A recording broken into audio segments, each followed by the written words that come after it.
Joining me now is Illinois Congressman Darin LaHood. He's a member of the House Intelligence, China Select, and Ways and Means Committees. Congressman, thanks very much for being here. What can you tell us about Chicago this week? Well, I think what you're going to see is Chicago and Illinois are ground zero for the failed policies of the Biden-Harris administration.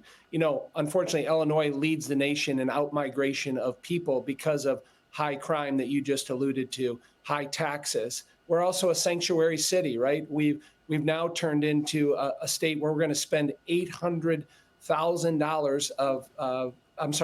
million of taxpayer money on illegal immigrants. And so when you see the chaos, the dysfunction of the radical left in Chicago, again, we're a poster child and ground zero for the failed policies of Harris and Biden. And that's reflected with Mayor Johnson and J.B. Pritzker. I think they're delusional when they try to say that Chicago or Illinois somehow is, a state and a city that functions well. It does not.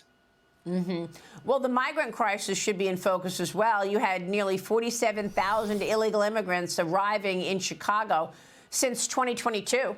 Migrant care has cost the state a total of $460 million. And this spring, both measles and tuberculosis have been detected at migrant shelters.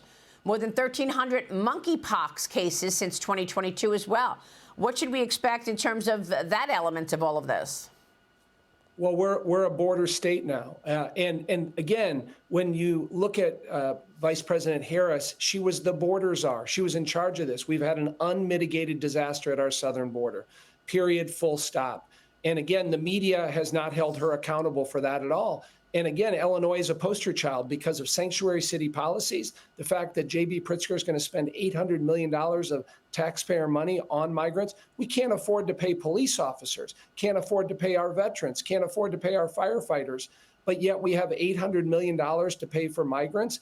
And then you couple that with the high crime and the other issues that have been brought to the city. It's a disaster. Mm-hmm. Planned Parenthood apparently is giving out free abortions and free abortion medication and free vasectomies at the DNC. I mean, this is just outrageous. The group Americans for Contraception will display an 18-foot-tall inflatable birth control device near the United Center all week, Congressman. What is this, a gimmick?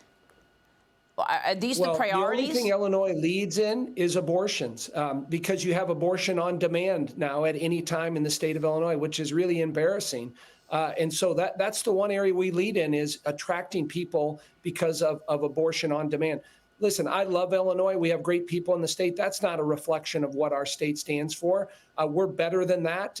But again, elections have consequences, and the failed policies of J.B. Pritzker and Mayor Brandon Johnson, we're seeing that in full effect this week in Chicago. So, I mean, what do you make of these polls, Congressman? I mean, it looks like Kamala Harris is in the lead nationwide, even though Trump is in the lead on the important issues that matter to voters, like the economy, like immigration.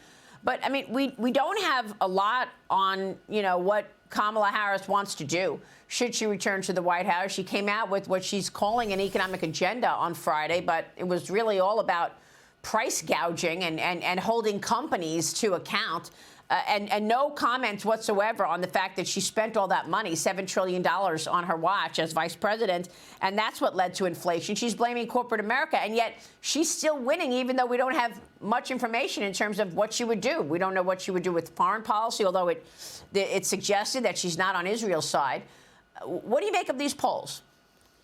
Well, first of all, there's a long way to go in this election. Secondly, when you do polling that shows where Kamala Harris has stood on all these issues, I think she loses on those. So we have to continue to define her in a side-by-side of President Trump and Kamala Harris. I'll give you a good example. How can she say she supports the New Green Deal and now says she supports fracking? Those are in contrast with each other. She says she now supports the police. That's a fallacy. She was the one that supported bailing out the Black Lives Matter and the Black Lives Matter and Antifa people.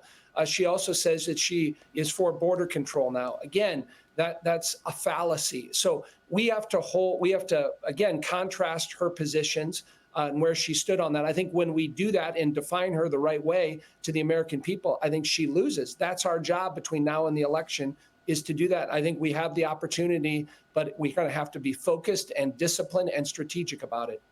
Mm-hmm. I know, but you're giving the Republicans advice in terms of what to do. I'm asking you, do you believe these polls? What do you make of these polls that they're so close? It's surprising to me, although I know that she has raised real enthusiasm in the Democrat Party because many people weren't even going to come out for Joe Biden.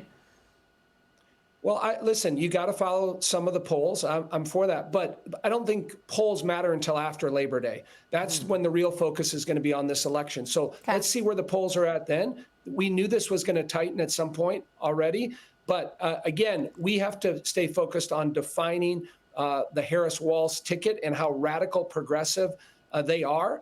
I think if we do that the correct way after Labor Day, we can win this race and will win this race. I also think the debates are going to matter, for particularly the September 10th debate.